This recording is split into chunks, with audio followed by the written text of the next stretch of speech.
How to add work schedule to iPhone calendar. To get started, first of all go ahead and open up the calendar application on your phone.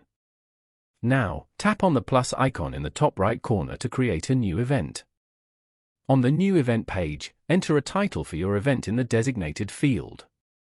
Next, you can also add a location if required. Then, go to the Starts and Ends section to choose the time and date of the event. Use the time picker to adjust the hour, minute, and select AM or PM.